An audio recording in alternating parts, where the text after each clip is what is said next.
Hello and a warm welcome to you all. I hope you had a lovely Christmas and New Year and have entered 2018 fighting fit for some classic film action.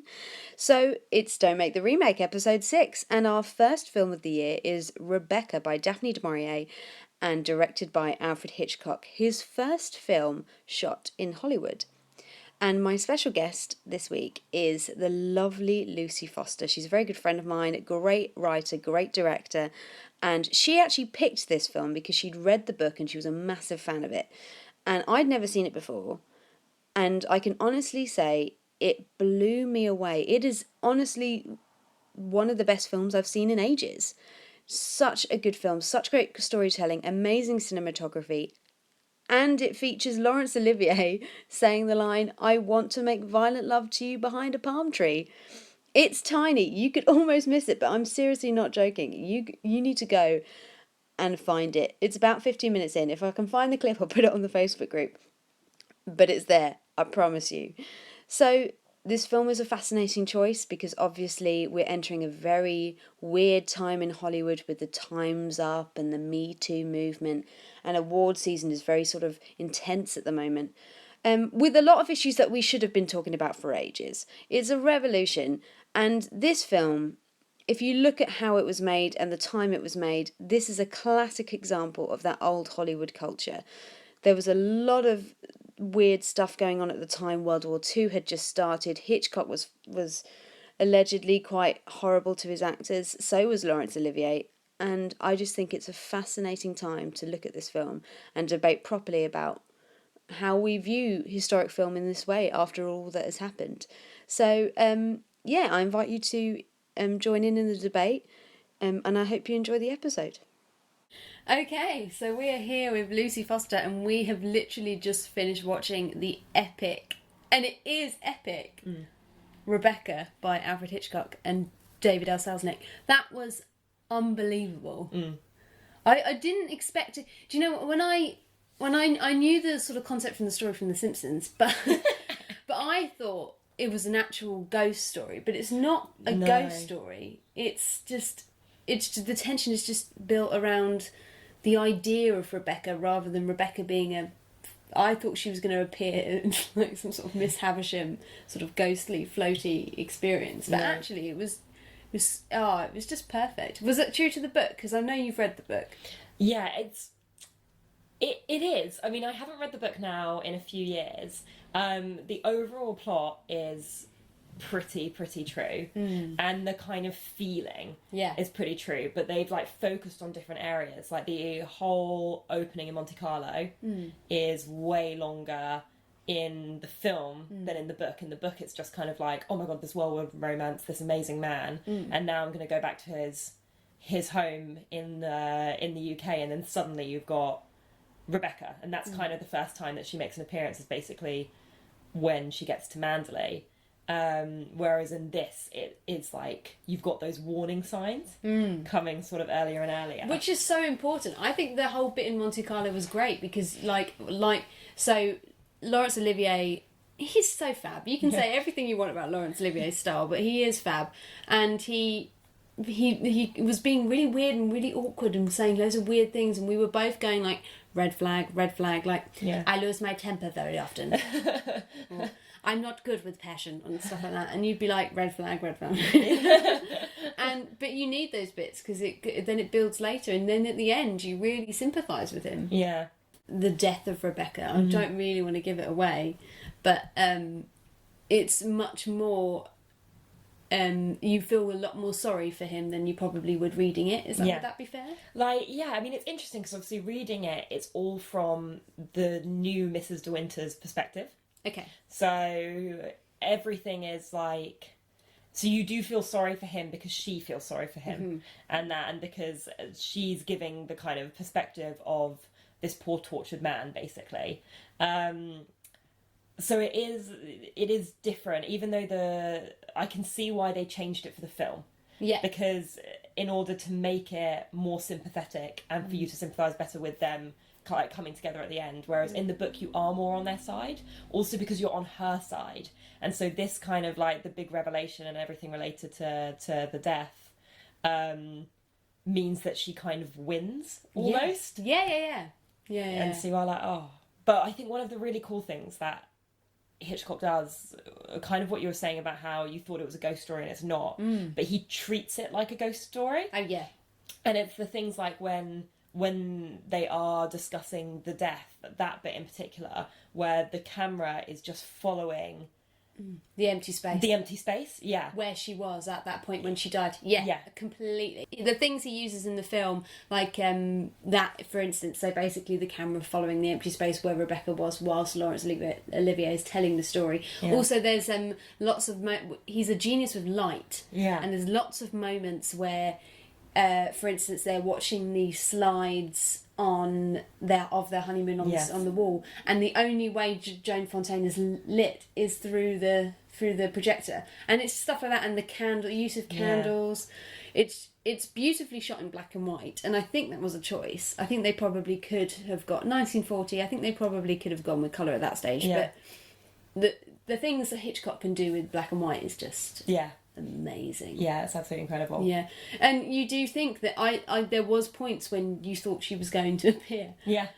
So all the main sort of secrecy, I guess, and the mystery of it is set in like the West Wing. Yeah. And I said to you, I was like, Beauty and the Beast, Beauty and the Beast. And it kind of it did remind me a lot of Beauty and the Beast, a little bit. Yeah. It was kind of weird. It's that like dark secret that no one talks about in the household that everyone knows about. Exactly. But that was another thing that I don't think is clear in the books and wasn't clear in this, is besides Danvers, how much did the staff know? Yeah. Do you know what I mean? Yeah, okay. Apart from Crawley as well. Yeah, Crawley and Ben, yeah. Yeah. That's true. The butler didn't seem too fussed. Yeah. All of this was going on. Yeah. He was just like, oh, nice to meet you, Mrs. DeWind. Yeah. Yeah, that is true, because another thing Hitchcock does brilliantly is he's very good at welcoming characters. Like the way Danvers is presented is so perfect. But when they walk into the house and just all the staff are standing there, all ashen faced, like, and it's daunting. You go, whoa, and that's just from her perspective. Yes, and that's brilliant. But yeah, no, we never ever see half of them ever again. No. And I do wonder, because like the way that like all the revelations that come out about their relationship, you think it would have been quite obvious, some of the things. Yeah. But no one seems to speak of it, and the sister doesn't speak of it, and it's just, Yeah. But then I guess it would have been too confusing. I think what's lovely is that I would say, do you know what? It probably wasn't played that way, but this is what I read, that this is a classic story of unrequited lesbian fantasy. Mrs. Danvers clearly had the hots for Rebecca and was devastated by the whole situation. Yeah. And what I love is that is the obsession. Yeah. Well, that also, so that's different in the book as well. So in the book, Mrs. Danvers was a lot older and had been with Rebecca since she was a child. So Rebecca had brought Danvers to Manderley. Oh, I see. And so Danvers basically, essentially, kind of almost raised her. Like she was her more maternal. Yeah. See, that really rang true as a sort of like obsessive, romantic thing. Definitely, for sure. Especially at the end. Yeah, when she sets, Yeah, when she goes mental. It was brilliant. It was what was nice about it, and this is the way he builds tension so well. And Joan Fontaine's acting as well. Yeah. Joan Fontaine, fabulous choice. We'll talk about the difficulties behind that later. Yeah. But she would just seem so racked with fear the entire time. Her shoulders were like so tense up to her face. I was completely convinced that she was going to lose it. Yeah. I was like, Joan Fontaine, she's going to go crazy thinking about Rebecca and do something wild. Yeah. Well, that's what I really like about both the book and this, is that that's kind of the path they lead you on. Is they basically go down like, oh, she's being haunted by this ghost that isn't real. Yeah. And eventually it's going to get too much. Yeah. And they totally, and you're bought in, you're like, what is she going to do? Or what is he going to do? And especially with scenes like the ball where she wears the dress and that, and you think like, how far is this going to get pushed, and what is she going to do that's going to send him over the edge? And then it literally just completely turns around and becomes a completely different film. Yeah. No, completely. Yeah. And your attitude, even though Rebecca is never there, Yeah. your attitude to her completely changes by the end. Yeah. Like, she's so manipulative to him. Yeah. And what is then revealed, that all the things she does. And then at the end, when you discover that she's not pregnant, she actually has cancer, you go, oh my God, that's terribly sad. Yeah. And of course she tried to get him to kill her. Yeah. I mean, in a weird, twisted way. Of course that's the most logical thing she could have done. Yeah. But yeah, it was just, things changed at every corner, and I loved that. Yeah. Absolutely loved it. Yeah. So Joan Fontaine was not Laurence Olivier's top choice to play his co-star. His top co-star choice was his girlfriend at the time, the wonderful Vivien Leigh, who would have been fine. She would have been absolutely fine. But I think it was Alfred Hitchcock who was insistent, because he'd seen her in The Women and Joan Fontaine, and he was like, I want her. She'd be really good. Yeah. And Laurence Olivier was a little bit of a diva about it, a little bit bitter, and concluded that he was just going to treat Joan Fontaine horribly. Yeah. Which is, it's horrific. No. That's the interesting thing. Hitchcock told her that everyone hated her. Oh, really? Yeah, because I'm getting this confused. You've just read this to me. I've just literally just read it. Okay. But because Laurence Olivier was treating her like crap, and basically he could see because obviously the whole point of her character is that she spends most of the film feeling incredibly uncomfortable and feeling incredibly out of her depth. Yeah. And so basically when Laurence Olivier was treating her this way, that characterization came quite easily to her, and Hitchcock just capitalized on it, and so basically told her that everyone on the set hated her, to make her feel so uncomfortable. See, that is really poor behaviour, isn't it? Yeah. Oh God, why, Hitchcock? Why do you do this? But my God, it was real. Yeah. You could see it Yeah. on screen, and hopefully afterwards he was like, "It's okay." Yeah. She was quite a well-known American actress at the time. She's beautiful. Yeah. Do you know who her famous sister is? Oh, do you know what? I totally was just reading this and I've forgotten. Olivia de Havilland. Yes. Is her famous Yeah. sister. Yeah. And they hated each other. Oh, really? Yeah, they regularly competed for roles. They hate each other. I think Joan Fontaine had won an Oscar at this point. She had. And Olivia hadn't, for Gone with the Wind, and it was all just a bit of a nightmare. Yeah, Lawrence, I was saying to Lucy, I was waiting for someone to pick a Laurence Olivier film so I could do my impression. No, he's got this speaking style, and it's very sort of fast talking, high trousers. Yeah. My favourite is when he did Richard the Third. He's like, now is the winter of our discontent. And he literally talks so fast. Yeah. It's almost unnatural. But Yeah. he has these moments where he's almost like wooden. He's frozen, but his just mouth is just going like, I love you, I thought I love you, but I actually don't I love you. I didn't I couldn't love anybody else as much as I love you.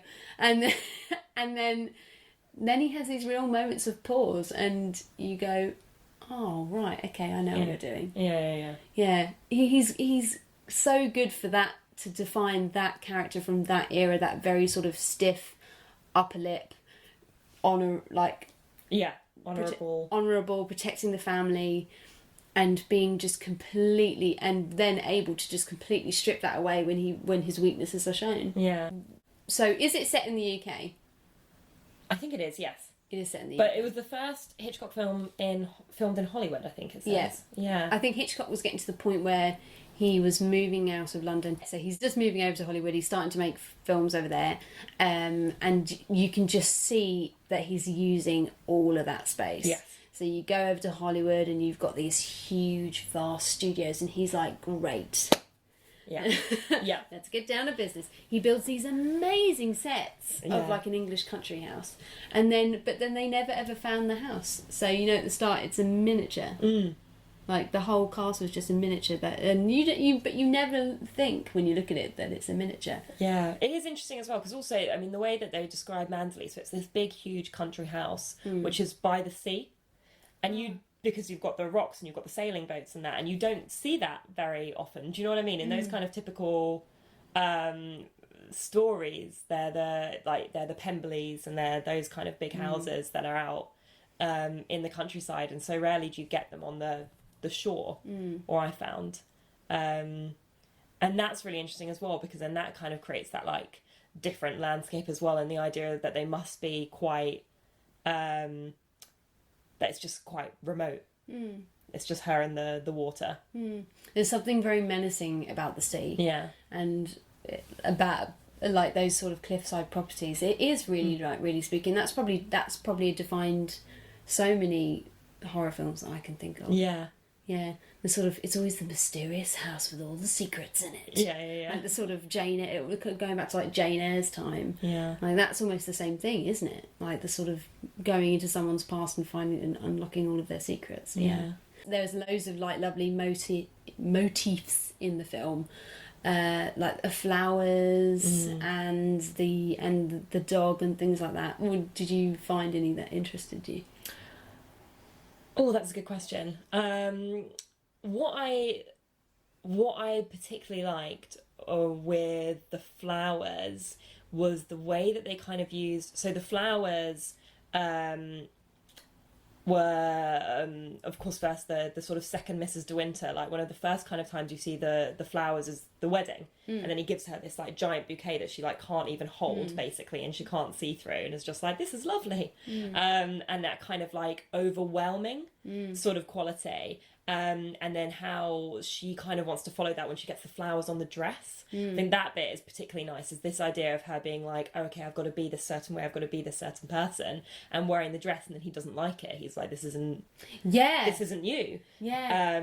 And that's what I found really fascinating, because then when you get, by the time you get to the end of the film, the flowers are pretty much all gone. Yeah. And it's that kind of idea of this like overwhelming like beauty, essentially. So you've got like, oh, the fresh wedding flowers, the wedding bouquet, and then like you mentioned as well, that when you go into Rebecca's room, there are still fresh flowers in there. They're still kept there for her, and this idea that she must have loved it, and she wears the dress with the flowers because that's what Rebecca would have worn, and so that's what she should wear. And then at the end is when again you see her dressed extremely plainly. You don't have this like motif recurring as much. You get the dog way more often. That kind of like earthy kind of feel, and it's that sort of drawing away of like basically getting rid of the beauty for what's actually there and what's actually present. Yeah, it is really interesting because actually, if you really think about it, you get clues about his relationship with Rebecca a lot earlier than you might think. Like the flowers, for instance, and you assume. What's really lovely is that you assume that he doesn't like it because it's reminding him of her. Yeah. But no, he doesn't like it because he didn't like that Rebecca did that. Yeah. And that is really nice. That you can you make the logical journey that she makes, Mrs. De Winter, who's never named, by the way. That's why we're not naming her. Literally, you're going along with her, and then suddenly the tables turn, and you're like, oh my god, okay, I understand. And I think that's what's brilliant in the book as well, and what they bring up here is again that idea that you can see why she thinks, I don't know why this man wants to marry me. I don't know how I can be good enough, because she meets him in Monte Carlo and they have this like whirlwind kind of romance where he basically sweeps her off her feet, like as in that she's going to play tennis and he's like, no, you're not, you're actually coming on a drive with me. And you know, she's like, I have to leave, and he's like, well, why don't you just marry me instead? And he just completely controls that relationship, and she's the clumsy one who like knocks over the flowers and who I can't loved do anything. how gawky she was. Yeah. I just thought that was such a nice touch, that the fact that she's genuinely awful. Yeah, exactly. I love that. She's plain Jane, isn't she? Yeah, and they're going through and they're like, what are your hobbies? Like the sister comes and the sister's husband is like, what are you interested in? And she literally cannot answer the question. She has no hobbies. She's like, oh, sometimes I sketch and that's it, and that's all that she does. And then she's in this household and she comes from a poorer background, so she has no idea how to run a household. She has no idea how to be this person. And you completely follow her on this journey of, why on earth did he marry her? Yeah. And you are sat there going like, what is this relationship? Clearly he hates her. Why did he marry her? Clearly this Rebecca woman was absolutely perfect, and this woman has like no qualities or no interests. Like, what is it? And then it's that moment when when you realise that actually that is exactly what he loves about her, is that she's just kind and different. Yeah, and that she just wants to try and make things work. And that is the redeeming quality in her that Rebecca didn't have. And that's exactly what he wants to see. He doesn't need some crazy accomplished wife. He just needs someone he loves. There's a lovely warmth at the heart of that. It's almost like, you know, when you're dating someone and you think, well, I don't know why they want to date me, or I don't know why they'd ever want to date me. Like, I'm just awful and nothing, and I'm not interesting at all. And I think, well, I've certainly had that, and I think other people have. Yeah. And then you realise, oh no, I'm the idiot. They actually love everything. They just love me for who I am. Yeah. And it's me that's making this difficult by being all... Yes, exactly. Like, you can see the cogs turning in her brain, like, why? Yeah. And then it turns out it's because his dead wife was a manipulative bitch, basically. Yeah. It's also funny as well, though, how, like, so often, I mean, at least 3 times in this film, they bring up the fact of, like, oh, Rebecca was absolutely beautiful and you're a bit nothingy. Mrs. De Winter. A bit nothingy. And it's like, but also it's just so funny because it's Joan Fontaine, who's absolutely beautiful. She's so stunning. Yeah, and they're saying stuff like, you know, oh, well, you know, Rebecca was really pretty and you don't really do anything with your hair and stuff like that. And they're saying that and she's like, oh no, I'm so plain, whilst looking like a Hollywood movie star. In fairness, they did dress her well. Yes. They dressed her in these sort of, you know, dowdy, and they look grey on camera, obviously, but, you know, like sort of dowdy plain colours. And when she comes in that dress, in the black dress with the flowers that are really awkwardly placed around, you go, oh my god, yeah, like you look awful. Yeah. You look like you're trying way too hard. Yeah, exactly. And that's exactly what you were just saying as well, about that point of the fact that she tries too hard also makes it worse. It makes it worse, yeah. Like, if she was just happy, just like milling around the house and that, it would all be it would all be fine. But it's the fact that she's like, okay, he clearly doesn't love me enough. We have to do this. We have to go on these walks. We have to watch the film, and I have to dress a certain way. Yeah. Yeah, it's really interesting. Yeah, well, Mrs. Danvers doesn't help by being a creepy little mare. She is crazy. My God, she like floats into each room. It was really nice. You never quite saw her do a long walk. She just sort of appeared in doorways, and when she'd finish a conversation, she'd just sort of glide off camera. Just her face would just sort of turn, and she'd. That's what I love about classic film, is that they really do know how to introduce and exit characters in just the most lovely way that people don't really make an effort much, I don't think, in modern film as much. Yeah, and it's that thing as well that, like, what this film is really good at is Mrs. Danvers up until then has been, like, horrible. Like, really awful. She tricks the second Mrs. De Winter into wearing Rebecca's dress, and she clearly just does not want this woman in Rebecca's house. And so you're thinking like, oh, you're so manipulative and you're horrible. And then that scene there where Jack Flavel, or whatever his name is, brings her in and basically is like, you know, tell us about the doctor. And she's like, what doctor? There was no doctor. And then they're kind of revealing all these things and she's just watching it happen. And you start to feel sorry for her as well, because you're like, oh, this she just loved Rebecca and she's just trying to protect her, and now she's in a room where basically people are saying, oh, actually she either she committed suicide or she was murdered by her husband. That's horrible. Yeah. That's absolutely horrible. And you can tell as well, from Danvers that when this accusation happens and she looks at Mr. De Winter, that she also was like, what? Why would he do that? And you do feel sorry for her. And that's what's quite nice about this film, is that even the like, you don't know who to root for at any point. And exactly what you were saying about Rebecca as well at the end, you feel sorry for her again, and you're like, you're kind of rooting for everyone at some point or the other. And that's what is a sign of a really good film, because when nobody is black and white, everyone's got grey colours, and that's a sign of good writing, really good writing. I actually did read that Daphne du Maurier really loved this film. Yeah. And it actually, well, it seems like a really good adaptation from the book, from your reaction anyway. Yeah. And it makes me want to read the book, which is really good. Yeah, it is good. Which is really, really good. Yeah. Okay, shall we move on to our top trivia facts? Yes. So, Speaking of Mrs. Danvers, did you notice? I didn't notice. I've only just read it now. Did you notice that she never blinked on camera? No, I didn't notice that, but it makes sense. It makes sense. Yeah. So she was directed by Alfred Hitchcock to try and not blink at all in shot. Wow. Which is really cool. Yeah. Which is really cool. Really, you wouldn't notice it, but I guess it's just so menacing for the other actors, and it just really, it gives her that really sharp focus. Yeah. It's like we were watching it and you were like, Mrs. Danvers is always watching. Yeah. And when Mr. De Winter was telling the story about how he accidentally killed Rebecca, I was like, oh my God, she's going to be in the room. She's going to be in the room. Because I think Jane Fontaine said something like, it's okay, no one will ever find out. It is just us here, or something like that. And I was like, oh, Danvers. Danvers. Always waiting. So this is the first film Alfred Hitchcock made in Hollywood, which you said before. Yeah. It's also the only one to win a Best Picture Oscar. Oh, really? The only one. He's won Best Directors. Yeah. But it was the only one that won a Best Picture.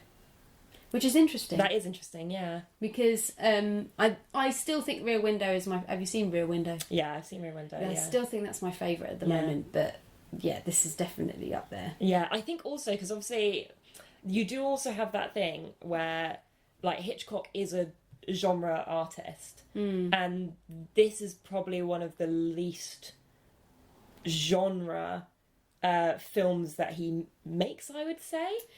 Feel free to correct me, but like, as in that it is a thriller, and it is psychological, but it is also a romantic story, and it does still have those kind of mainstream, like, Hollywood tropes to it. Yeah. And I don't know if it's also that kind of thing of, it is the kind of film that would win Best Picture because it's the kind of film more people want to see. Yeah.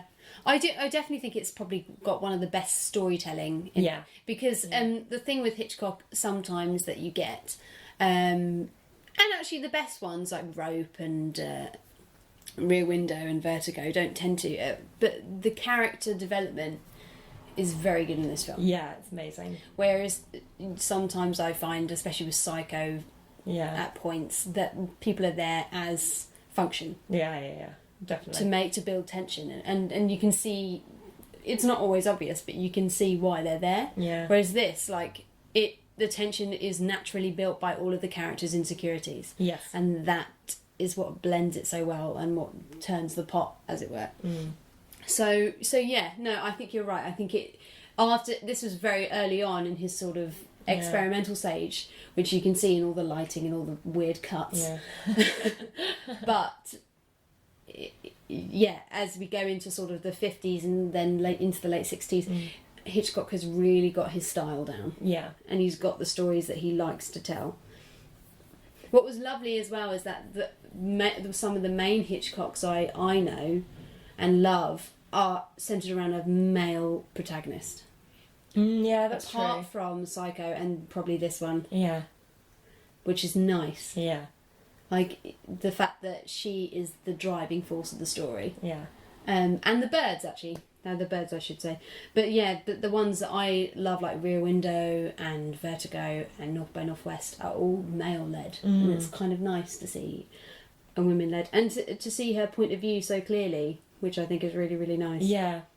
I mean, that's the other thing as well, that, like, which you kind of forget during the film, but that it you know that she's going to be okay, because she opens the film opens with her saying, I dreamt I went back to Manderley last night, and I think of those times that I had there, and blah blah blah blah blah. So you know at the start of the film that she's not at Manderley anymore, but that she is still alive. But you are still watching it being like, is she gonna die? Is something gonna happen to her? I was convinced she was gonna go crazy and kill someone or kill herself.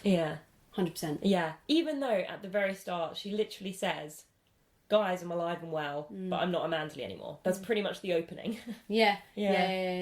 And also, you know, the first shot we see is Laurence Olivier teetering on the edge of a cliff. Yeah.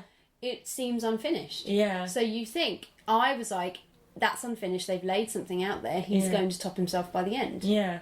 And same with the whole story of Rebecca's death. I was like, that's going to be mirrored somehow. Yeah, yeah, yeah. And it turns out to be mirrored by some characters that we never met and didn't really care about. Yeah. Which is crazy. Yeah. It's really nice. Those little clues that Daphne du Maurier gives are just so... Yeah, they mislead you deliberately, which is great. Yeah. So our third and final trivia point is that filming started for this 5 days after Britain engaged in World War Two. Which is crazy. Yeah. So probably 1939, end of 1939. Yeah. It's really bad that I don't know that. Which must have been so troublesome for Hitchcock and the extensive amount of British people in his cast. Yes, exactly. But that's also the interesting thing about it being the first film shot in Hollywood. Yeah. That's because surely if he hadn't been shooting this in Hollywood, it would have stopped. Production would have stopped. Oh yeah, because of risk of bombing, etc., etc. Yeah, and you wouldn't be able to start that massive fire. Yeah. Yeah, I didn't even think about that. Yeah, because then America didn't really engage in it until 1941, 42? 42, I think. Yeah. Pearl Harbor, was that 42? 42, yeah. And then you've also got the thing as well with the actors, because that's also the other question. I mean, I don't know enough about conscription at the time, but how were these actors able to just be making this film in Hollywood? Do you know what I mean? These British actors, and maybe it's because they weren't resident in the UK for it, or other reasons, or maybe enforced conscription still took a little bit of time. I know certainly some actors, if they were already signed to do films and they didn't have to be conscripted, Hollywood especially, and the cinema industry wanted to keep things as calm as possible. Yeah. And just to lift people's spirits, keep morale up, make sure that people still had something hopeful to watch. Yeah. You know, Gone with the Wind, Wizard of Oz came out in 1939. Yeah. The first colour film, those things are really important to keep going. Yeah. You know, Marilyn Monroe going to sing for the troops is a prime example. Yes, exactly. And also they used the fact that you had, because obviously at the time they had radio, you didn't have TV, so they also used the fact that so many people went to the cinema in order to play newsreels. Exactly. And I wonder how much the war influenced, if at all, the film and the sort of violence of it and the way that it was shot and the story they wanted to tell. I wonder if it did influence it at all. I wonder if, because I suspect that the change of it becoming an accident rather than on purpose, an accidental manslaughter rather than murder, exactly, was possibly in order to better redeem Max de Winter, who in the books, because you're seeing from her perspective, is almost automatically redeemed because it's the wife's perspective, whereas because it's the film and you're watching it, that would be my suspicion. But I wonder as well if there are, if again it is other things, if it's that, you know, they wanted this film to have a romantic couple that you root for against an enemy. And a happy ending. And they wanted that, and so they're like, do you know what? No, we're not going to have him be a murderer, we're going to have it be an accident, and then everything's going to work out. Now, my last question is, do you ever think this should be or could be remade? Oh, that's a really good question. It definitely could be remade. I think so. Especially because it's based on a novel. So, I mean, it is, like we've already discussed, it is quite a close interpretation, but there are things that are changed in it. And so, for sure, it definitely could be remade. If it is remade, I think you would have to remake it based on the book and kind of ignoring the Hitchcock film. Because the problem is that Hitchcock is so distinctive that you would have to be doing a remake of the book rather than a remake of the film. Whether it should is another interesting question. I mean, personally, I don't think it needs to be. No. It's not that kind of film, because it is of its era. Like Rebecca, I think Rebecca was published in 1938, and then this film came out in 1940. Wow, that's quick. I think it was quick. Super, super quick turnover. So it is of its time, and if you are telling it now, it would have to be told as that kind of period drama, and so a lot of the things that happen in it, like the conversations that we basically cracked up at, Yeah. or just the silly weird phrases you couldn't have now. So if it was remade now, it would have to be a kind of like an Inspector Calls type, or like, you know, Thriller Downton Abbey. It would have that kind of telling on it. Yeah, you'd have to be okay with signing letters with "in fond friendship." Yeah. I just love that phrase. Yeah. I'm going to write letters and then at the end put "in fond friendship, Rosie Flecker." This is the problem. There are some actors that I'd love to see in those parts. Yeah. I would love to see Shirley Henderson as Mrs. Danvers. I would love that so much. Yeah, she would be brilliant. But I only want Hitchcock to direct it. Yeah. I do not want Kenneth Branagh directing that shit. Yeah. So, yeah, I'm torn because I think it could be remade quite well. Yeah. But just by the right people. Yes. Yeah, Definitely. because I think, and I don't think it would destroy the original film. I think the original film has a quality that will live with it forever. Yeah, I and agree. it's definitely one of those films that I will watch again and show people again. Yeah. Yeah. Oh, it was so good. Oh, it was good. Oh, well, thank you, Lucy. Thank you so much. Yeah, thank you for having me. Happy 2018. Oh.